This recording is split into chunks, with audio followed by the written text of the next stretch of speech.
Welcome back.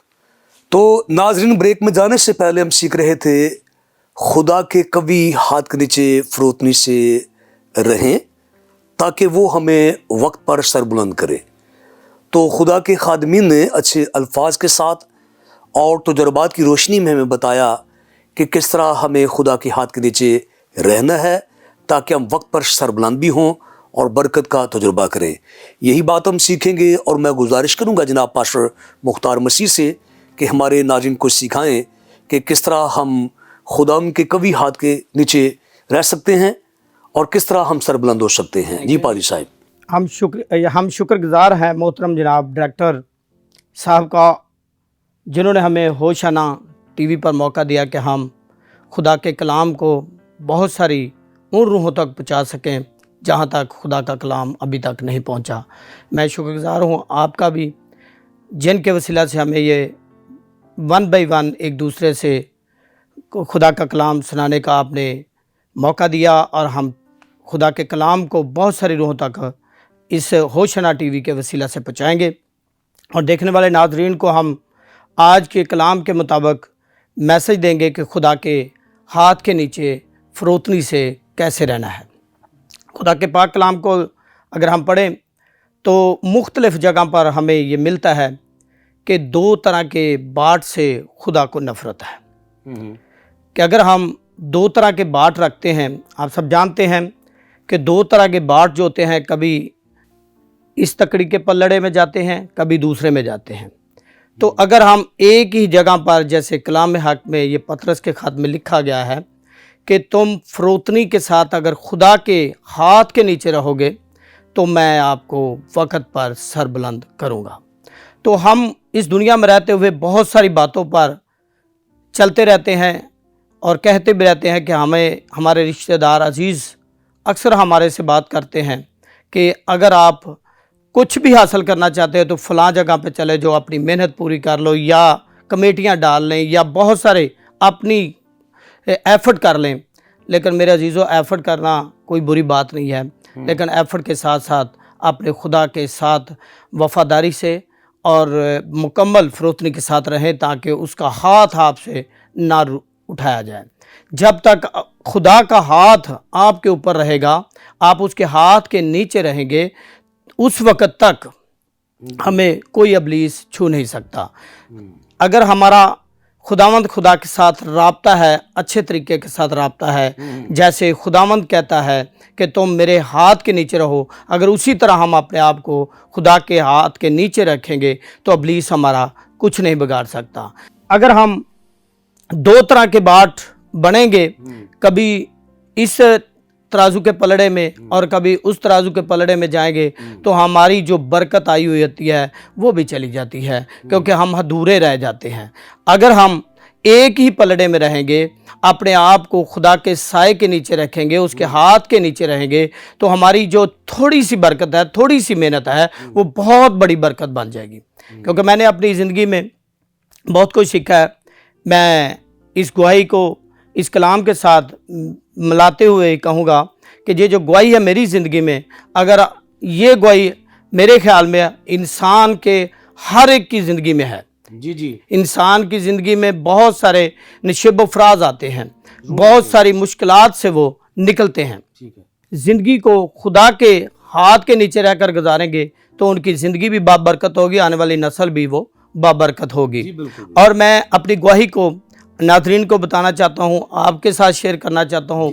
ये जो मेरे खुदा के खादम बैठे हुए, इनके साथ शेयर करता हूँ कि मेरी ज़िंदगी में बहुत सारे मसाइल आए हैं, लेकिन मेरे ऊपर जब से मैंने ये सीखा हुआ है कि खुदा के अगर कोई भी आदमी खुदा के हाथ के नीचे रहता है बड़ी हलीमी, फरोतनी, आजी के साथ, तो खुदा ऐन वक्त पर उसको सर बुलंद करता है। क्योंकि मैंने खादमों से सीखा था जब मैं छोटा सा था, तो उस वक्त से आज तक भी और आने वाले वक्त तक भी, जब तक इस दुनिया में हम फ़ानी दुनिया में है, मैं हमेशा कोशिश करूँगा अपने आप को, अपने लोगों को, जो जितने भी मेरे साथ रिलेटेड हैं, अपने बच्चों को ये कहूँगा कि आप खुदा से जुदा होकर कुछ नहीं कर सकते, क्योंकि उसके बगैर हम कुछ भी नहीं हैं। दुनिया की बेशक सारी चीज़ें हासिल कर लें, अगर बादशाही को हासिल नहीं कर सकते तो हम कुछ भी नहीं कर सकते। तो मेरी ज़िंदगी में गवाही है कि मेरी शादी 2004 में हुई, तो मैं उससे पहले भी खुदा के साथ था और उसके बाद भी खुदा के साथ था। मेरी मिसेज कैथलिक थी, उसको भी जितना भी उसको आता था, लेकिन जब वो मेरे साथ उसकी शादी हुई तो हम दोनों मियाँ बीवी एक हुए। तो हमने ये वायदा कर लिया, क्योंकि मैंने जो सीखा हुआ था कि हमने अपनी ज़िंदगी खुदा के साथ बसर करनी है, उसके बगैर हम कुछ भी हासिल नहीं कर सकते। दाएं बाएं अगर इधर उधर जाएंगे तो हम ना इधर के रहेंगे ना उधर के रहेंगे, बल्कि एक ही हमने सोचा हुआ है कि हम खुदा के बगैर कुछ भी नहीं है।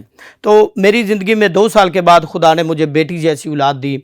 आज वो मेरी बेटी FSC कर रही है, लेकिन जब पैदा हुई 2 साल के बाद, उसके बाद आप भी शादीशुदा हैं, देखने वालों में भी बहुत सारे लोग शादीशुदा हैं। देखिए कि 13 साल के बाद, 13 साल के अरसे में खुदा ने मुझे औलाद जैसी बरकत नहीं दी। बेशक आने के बाद, शादी के 2 साल बाद खुदा ने मुझे बेटी की सूरत में औलाद दी और 13 साल का वक्फा गुजर गया। और ये मैं हर रोज़ बातें भी लोगों की सुनता रहता था, माँ बाप की भी, बहनों भाइयों की भी, अजीज़ों कार भी।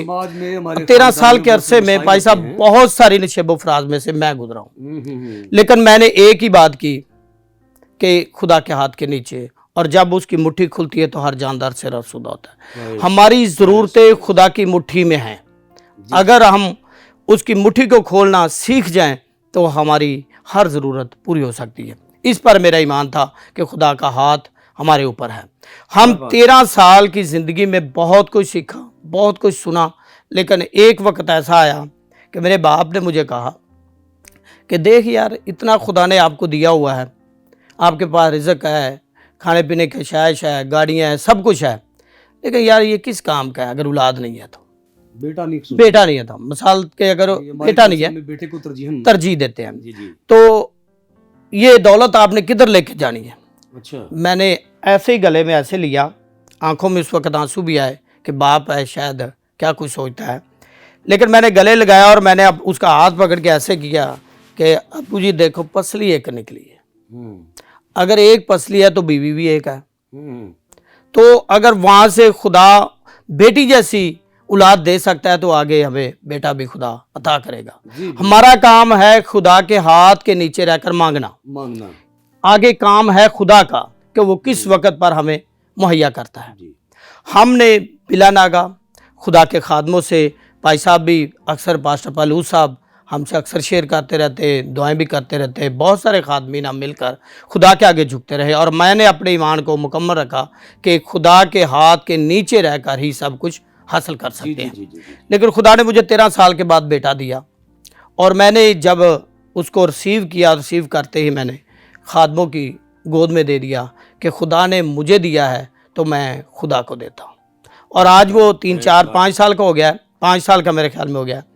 तो 5 साल का आज मेरा बेटा हो रहा है और मैंने उसको घर में छोटा सा प्रेयर रूम बनाया हुआ है, चर्च भी हमारा, लेकिन प्रेयर रूम बनाया हुआ। प्रेयर रूम में मैं जो हारमोनियम है, छोटा सा ढोलक लेके दिया है, छोटी सी कांगो और साथ वो मैंने डफली वगैरह भी और तुम कनारी जिसको कहते हैं, भाई साहब ने कहा ये भी लेके दो और मैंने वो भी लेके दिया है। और साज वो बजा रहा है दिन रात, वो कोशिश करता है जितना भी वो बच्चा है अभी वो कहते जो हाँ, तो मैंने जितना भी, और भाई साहब जब भी जाते हैं और इनसे भी सीखता है और भाई साहब खुद भी उनको सिखाते रहते हैं।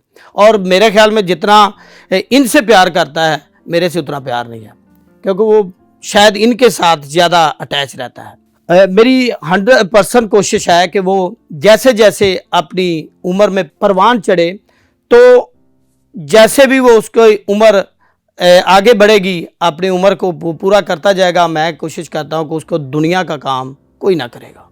ठीक है, दुनिया के कामों से हट कर उसने खुदा के काम को तरजीह देनी है। दुनिया का काम वो आदमी करता है जिसको रुपए पैसे की ज़रूरत है, जिसको किसी घर बंगले की ज़रूरत है। ये चीज़ें पहले ही खुदा ने मुझे मुहैया कर रखी हैं, क्योंकि मैं उसके साथ हूँ, खुदा के साथ हूँ, उसके साए के नीचे, उसके हाथ के नीचे हूँ। मैंने जो मांगा खुदा ने मुझे दिया, बेटा मांगा खुदा ने बेटा भी दे दिया। ये उसकी मर्ज़ी है कि वो जिस तरह भी इंसान को जलाल के लिए इस्तेमाल करे।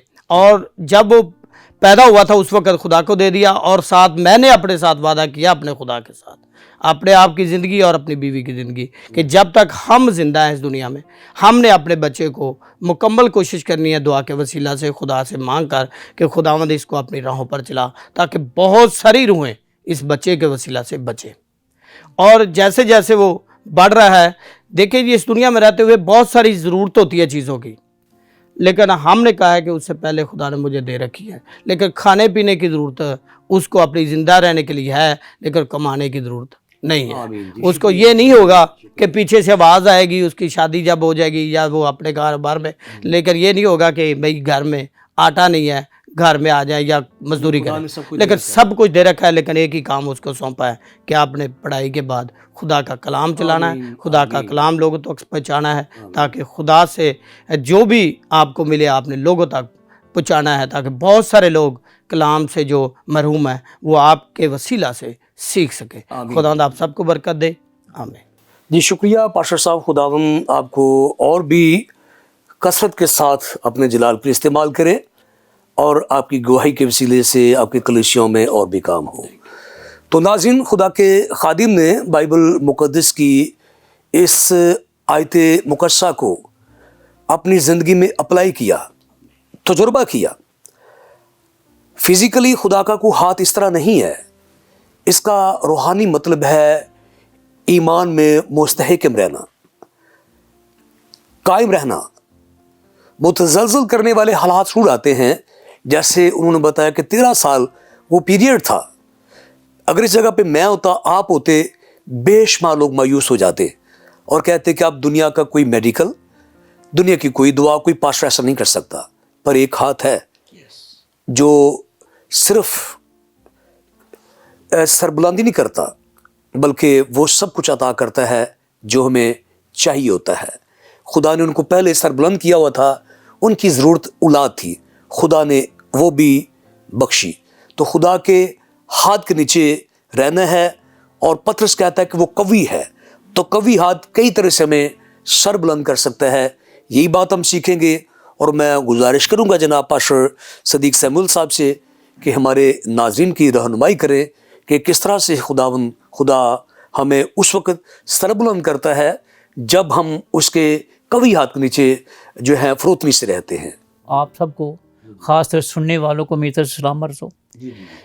आज ये हम शेयर करेंगे कि बस खुदा के कवि हाथ में नीचे से फुर्ती से रहो, ताकि वो तुम्हें वक्त पर सर बुलंद करे। आखिर देखते हैं हम जंग लड़ रहे हैं, यशवा भी जंग लड़ रहा सी अमूरियों के साथ, तो जंग हार रहा सी। अगर हवाला शेयर करना हो तो यशवा की किताब का 10वां बाब उसकी 11 आयत है। वो जंग लड़ रहा सी तो हार रहा सी। उसने अपने खुदावंद को पुकारा, ठीक है, फिर ऐ खुदाया, ऐ खुदावंद मेरी मदद कर। जी जी। तो मदद कहाँ से हो रही है? आसमान से हो रही है। आसमान से आए ओले गिरे, और जिस फौजी पे ओले पड़ते थे वो भस्म हो जाता, मर जाता था। फिर उसने फरियाद किया, मालिका ऐ खुदाया, कल मैं जंग हार ना जाऊँ। उस टाइम जंग थी, सुबह सूर्य निकलते ही शुरू होती थी और सूर्य गुरूब होते बंद होती थी। ठीक है। जब उसने फरियाद की तो उसने कहा, ऐ मालिक, कल जंग हार ना जावा, ऐसा कर जो आसमान पे सूरज है वो खलो जाए। ठीक है। तो आसमान पे सूरज खलो गया। फिर उसने किया, ऐ चांद, वो भी रुक जाए, तो भी रुक गया।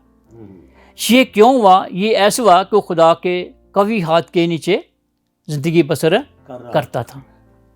अगर दूसरा हवाला देखें, मूसा की कहानी देखें, तो वहाँ पे लिखा है, खरूज की किताब उसका 9वां बाब उसकी 22 आयत में यूं मरकूम है, और खुदावंद ने मूसा से कहा कि अपना हाथ आसमान पर बढ़ा, ठीक है, ताकि सब मिलके मिस्र में इंसान और हवान और खेत सब्जी और जो मिलके मिस्र में है ओले गिने। और मूसा ने अपनी लाठी सांड कर उठाई और खुदावंद से राहत और ओले भेजे। आग ज़मीन पर आने लगी और खुदावंद ने सब मिलके सब मिस्र में ओले बरसाए। पास ओले गिरे और ओलों के साथ आग भी मिली हुई थी और वह ऐसे भारी थे कि जब मिस्री पर कौम पर आबाद हुई थी ऐसे ओले कभी नहीं थे। और ओलों ने सब मिलके मिस्र में क्या हवान, क्या मैदान, क्या इंसान, क्या माल, क्या खेत, क्या सारी सब्जी को भी ओलों ने मार गए और मैदान के सब दरख्तों को तोड़ डाला, मगर जश्न के इलाका में कुछ ना हुआ। क्योंकि ये जो हम स्टोरी देखते हैं या कहानी देखते हैं या मिसाल देखते हैं, इसमें खुदा मूसा जो था खुदा के साथ फरोतनी से चलता था। इसलिए खुदा ने मूसा का हाथ बढ़ा, क्योंकि ये जंग भी लड़ रहे थे। तो जंग खुदा हमारी जंग लड़ता है। इंसान जो ये इतना पावरफुल नहीं है जितना खुदा हमारे साथ ना हो। तो जब यो खुदा से फरियाद की तो मूसा ने हुक्म माना, तो खुदा के कलाम में लिखा इन बात पर अमल जिनका मैंने तुम्हें हुक्म दिया। ठीक है, अगर अमल करते हैं तो खुदा हमारे साथ। मूसा ने इन बात पर अमल किया तो खुदा ने क्या आसमान से क्या ओले बरसाए। और भी कोई बहुत सारी आफतें आई, और भी आगे ही बताऊंगा कौन कौन सी आफतें आई। फिर उसने कहा जितनी भी सब्जी थी, माल थे, जानवर थे, दरख्त थे, सब तबाह हो गए। लेकिन जहाँ के खुदा के लोग थे वहाँ कुछ नहीं हुआ, क्यों? वहाँ खुदा का हाथ था, इसलिए वहाँ पे कुछ नहीं हुआ। अगर दूसरा हवाला देखें तो लिखा खुदा के कलाम में, ऐ खुदाम तेरा दैन हाथ कुदरत के किस बाब से जलाली है। 15 बाब पे उदी 6 याद है। ऐ खुदाम तेरा दैन हाथ कुदरत के साथ जलाली है। ऐ खुदाम तेरा दैन हाथ दुश्मन को चुकना चूर कर देता है। तू अपनी अजमत के जोर से अपने मुखालफों को तय बाला करता है। तू अपना कहर बेचता है ताकि उनको गुंठी की मान बसम कर डालता है। देखो खुदा अपने लोगों के साथ कैसी फरोतनी से, इंसान अगर फरोतनी के साथ चलेगा खुदा के साथ, तो खुदा हमें कैसे कैसे हमें हमारी मदद करता है। अगर देखा जाए, अगर वही बात पास्टर साहबान की थी, वही शेर मैं अभी ज़िंदगी में करता हूँ। मैं एज ए स्प्रे पेंटर था, वर्कशॉप थी, बहुत मुश्किलात में था। तो खुदा को यही कहा था, खुदा तूने देना है। एक बेटा मेरा डॉक्टर है, एक बेटी स्टाफ है। खुदा ने बहुत दिया, गाड़ियाँ भी दिया, 3 गाड़ियाँ घर पे, माल बहुत दिया, लेकिन खुदा को नहीं छोड़ा। उसके कभी हाथ के नीचे ज़िंदगी बसर करता रहा।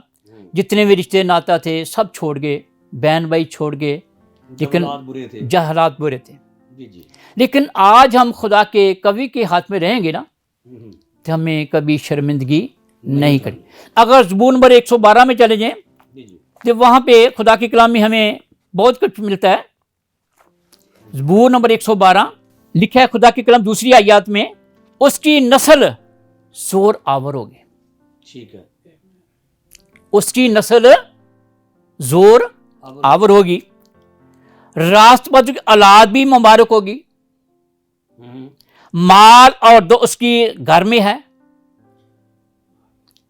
अगर मिसाल की किताब में चले जाएं, वहां वाज़ेह है, मिसाल की किताब, जो खुदा के साथ फरोती से रहता है और जो मुझे दिल से ढूंढते हैं वो पालेंगे, इज्जत और दौलत मेरे साथ है। हिकमत कह रही है कि मेरे साथ सारा कुछ है। देखो खुदा हिकमत उन लोगों को देता है, वो ये अमल करते हैं जो खुदा के साथ जिंदगी बसर करते हुए कभी हाथ में रहते हैं। फिर आगे देखते हैं, अगर इसकी 21 आयत में देखें, ताकि मैं उनको जो मुझसे मोहब्बत रखते हैं माल के वारिस बनाऊं और उनके खजान को खूब भर दूं। ये कब होगा? जब खुदा के साथ कभी हाथ के नीचे फरोती से जिंदगी बसर करेंगे, तभी ये बरकत, नेमतें, औलाद जैसी नेमतें, कारोबारी जैसी नेमतें, ये तभी हमें अता होंगी जब हम खुदा के साथ फरोतनी से, हलीमी से उसके कवी हाथ के नीचे ज़िंदगी बसर करेंगे। आप सबको खुदा के कलाम के पढ़े और सुने खुदा की ख़ास बरकत होए। आमीन। शुक्रिया पास्टर साहब, खुदावंद आपको बहुत सारी बरकत दे। आपने भी अपनी ज़िंदगी की निजी मिसाल देकर, ख़ानदानी मिसाल देकर इस आयत मुकद्दसा की सदाकत को ज़ाहिर किया है, और इससे ये भी साबित होता है कि महज लिखा नहीं गया बल्कि खुदा अपने कलाम को पूरा भी करता है। तो नाज़रीन, खुदा के खादमीन ने बड़ी तफसील के साथ न सिर्फ कलाम मुक़द्दस की इस आयत मुकद्दसा की तफसीर की, तशरीह की, बल्कि साथ साथ अपने तजुर्बात को भी शेयर किया कि किस तरह जो खुदा के कवी हाथ के नीचे रहते हैं, खुदा वक्त पर उन्हें सर बुलंद करता है। यकीनन आपने ये सब सीखा है। पहली बात कि मुश्किलात आती हैं, खुदा के हाथ के नीचे रहें, भाग ना जाए। और मैंने बताया कि हाथ के नीचे से मुराद खुदा का कोई फिज़िकल या जिस्मानी हाथ नहीं, एक कोई चर्च बिल्डिंग या पिलर नहीं है जिसके नीचे खड़े हो जाना है, बल्कि अपने ईमान में मुस्तहकम रहना है, मजबूत रहना है, ताकि खुदावंद की कुदरत का आप तजुर्बा करें। तो जुड़े रहें होशाना टीवी से और बाखबर रहें बाइबल मुक़द्दस की गहरी, अमीक और उम्दा बातों से, ताकि आप भी खुदा के कलाम का और खुदा की कुदरत का तजुर्बा कर सकें और आप शख्सी, ख़ानदानी और कलीसिया एतबार से तरक्की करें। और दरख्वास्त करना चाहता हूँ कि टीवी के अलावा होशाना टीवी की तरफ से आज आपके लिए यूट्यूब पे इसके प्रोग्राम जो हैं अपलोड कर दिए गए हैं, और इसके अलावा प्ले स्टोर में जाकर आप होशाना टीवी की ऐप डाउनलोड करें और फेसबुक पे भी खुदा का कलाम सुने। इस कलाम के सबब से खुदा आप सबको बहुत सारी बरकत दे। अब इजाज़त दे अपने होस्ट पास्टर पत्रस सदीक को। मिलते हैं एक नए प्रोग्राम के साथ। खुदा आप सबके साथ हो। आमीन।